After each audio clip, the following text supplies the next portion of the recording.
Lorenzo il Magnifico, Lorenzo the Magnificent, was given the best classical education money could buy. But Lorenzo, rich beyond belief, didn't use that education for banking, but in the pursuit of pleasure. I think the key to Lorenzo's character was his flamboyance. Whereas Cosimo was very cautious, Lorenzo made no bones about being the most powerful man in Florence, and he didn't care if everybody knew. Whereas Cosimo never took his eye off the ball of the Medici bank. Lorenzo, frankly, was bored by banking. For him, the main point of life was to commission art. And in his vision of Florence, art was absolutely at the centre.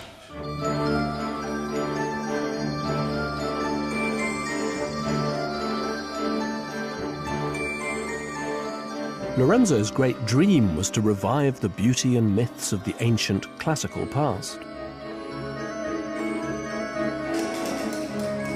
And he took practical steps to create a generation of artists capable of making his fantasy real.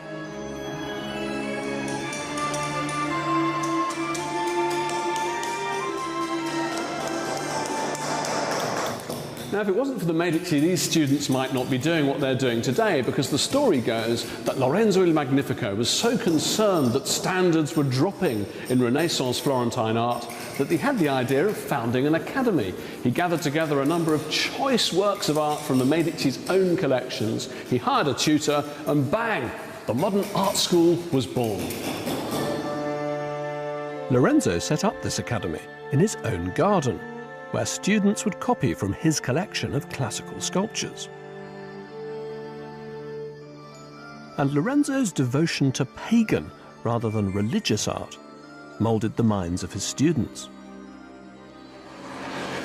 One of them was the young Michelangelo. Lorenzo nurtured his genius when he was just 15 years of age. Now, if you want visual evidence of the huge impact that Lorenzo the Magnificent had on the young Michelangelo, it's to be found in this room, because here we've got the only two sculptures that he's known to have created while studying in Lorenzo's sculpture garden.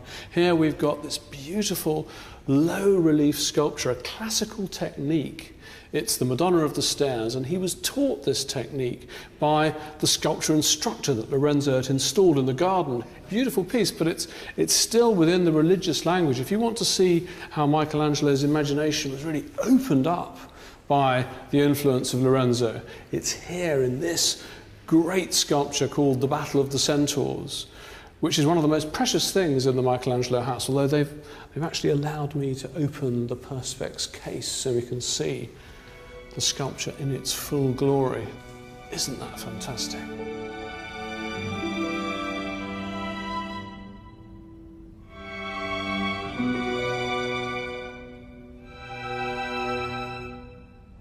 Here you've got these writhing bodies, not a religious reference, not a trace of saintly iconography. This is a purely classical work of art. And its subject is struggle, and in a sense I think that's very appropriate, because what we're seeing here is Michelangelo wrestling the forms of sculpture into a new shape. This is really the birth of Western European secular art.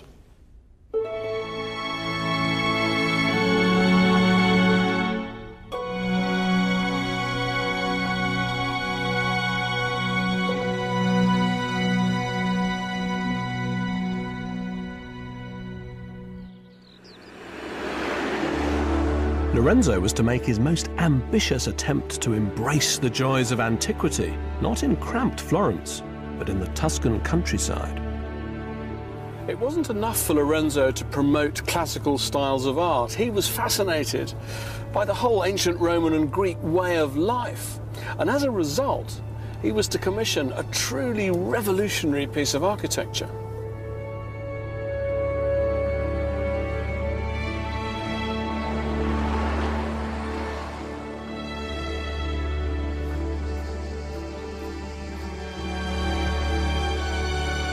This is Poggio a Caiano, a building where Lorenzo's most aristocratic ambitions were realized.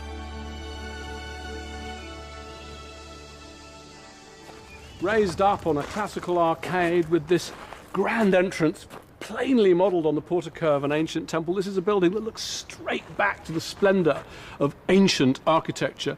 It was hugely original and bold, and it's been immensely influential. Think of the Renaissance villa. Think of the English country house with its pillars and pediments. Lorenzo had revived single-handedly the idea of the classical retreat from the cares of the city.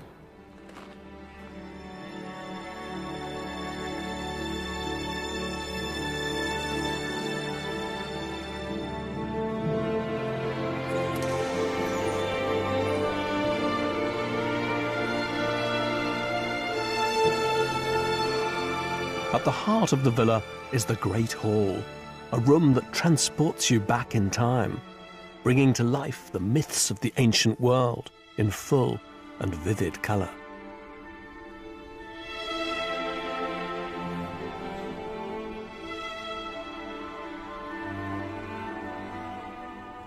Now, although this great space was created sometime after Lorenzo's death, I can't help thinking of it as a huge Pandora's box that he opened. What Lorenzo gave to the Medici family was a totally free sense of the classical world as a kind of space where the imagination could play.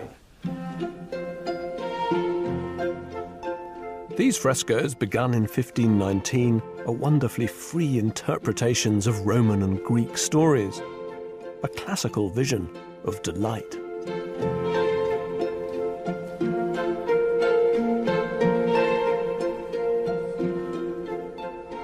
And on the far wall, my favourite fresco in the whole room, created by Pontormo, is the pictorial expression absolutely of an idea that Lorenzo brought into Medici taste, this idea of the countryside as a free space for retreat and for indulgence in pleasure. Under the pretext of painting a classical myth, the myth of Vertumnus and Pomona, nature god, nature goddess, what Pontormo's really painted is a kind of aristocratic idyll. These are the well-fed rich who've come to the countryside to enjoy themselves. I think what this picture is also doing is it's calling down onto the Medici family the idea, the ideal of fertility. It's saying, may the Medici always grow as lavishly as these branches, may their seed always be ripened like these fruit in these festoons. Such a transition has taken place. It's almost like a pagan prayer that we will do well. It's on the point of saying that we don't really need God anymore. We've got our own gods, and they're the gods of art.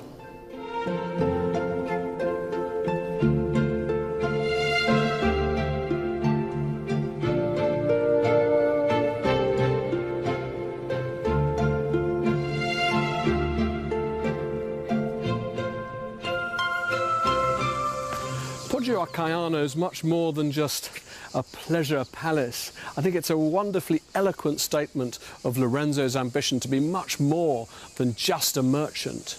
He wants to enter the world of the landed aristocracy, to be a prince even. Just think how far the Medici had come in less than 100 years. But I think the pattern of their meteoric rise can be compared, aptly enough, to the fluctuations of any market. For every boom, there had to be a bust.